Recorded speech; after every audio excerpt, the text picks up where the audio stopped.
بسم اللہ الرحمن الرحیم۔ محترم ناظرین، السلام علیکم۔ مشکل جو سر پہ آ پڑی تیرے ہی نام سے ٹلی، مشکل کی شاہ ہے تیرا نام، تجھ پر درود اور سلام۔ محترم ناظرین، آج کی ویڈیو میں ہم درود پاک کی برکت سے کیسے ایک شخص کا مسئلہ حل ہوا یہ جانتے ہیں۔ ایک شخص کے ذمے 500 درہم قرضہ تھا، مگر حالات ایسے تھے کہ وہ قرضہ ادا نہیں کر سکتا تھا۔ اس کو نبی کریم صلی اللہ علیہ وآلہ وسلم سے بڑی محبت تھی اور درود پاک پورے خلوص سے پڑھتا تھا۔ اس کو نبی کریم صلی اللہ علیہ وآلہ وسلم کا عالم رویہ میں دیدار نصیب ہوا۔ اس نے اپنی پریشانی کی شکایت کی۔ حضور پاک صلی اللہ علیہ وسلم اپنے امتی کی پریشانی کی کہانی سن کر فرمایا، تم ابو الحسن کے سائی کے پاس جاؤ اور میری طرف سے اسے کہو وہ تمہیں 500 درہم دے دے۔ وہ نشاپور میں ایک سخی مرد ہے، ہر سال 10,000 غریبوں کو کپڑے دیتا ہے، اور اگر وہ کوئی نشانی طلب کرے تو اس کو کہہ دینا کہ تم ہر روز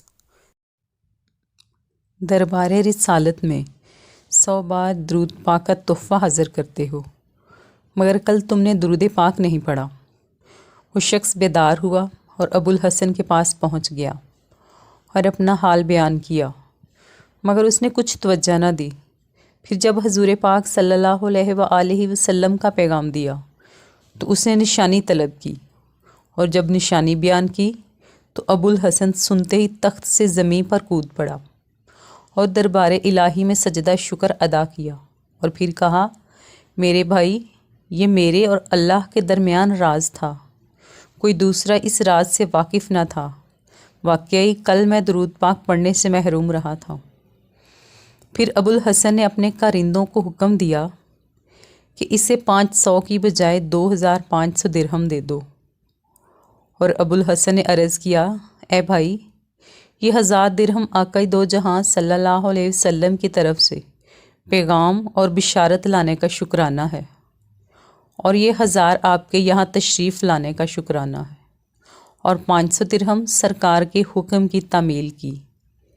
اور مزید کہا، آپ کو آئندہ کوئی ضرورت پیش آئے تو آپ میرے پاس تشریف لائیں۔ تعظیم جس نے کی ہے محمد کے نام کی، خدا نے اس پر آتش دوزخ حرام کی، صلی اللہ علیہ وآلہ وسلم۔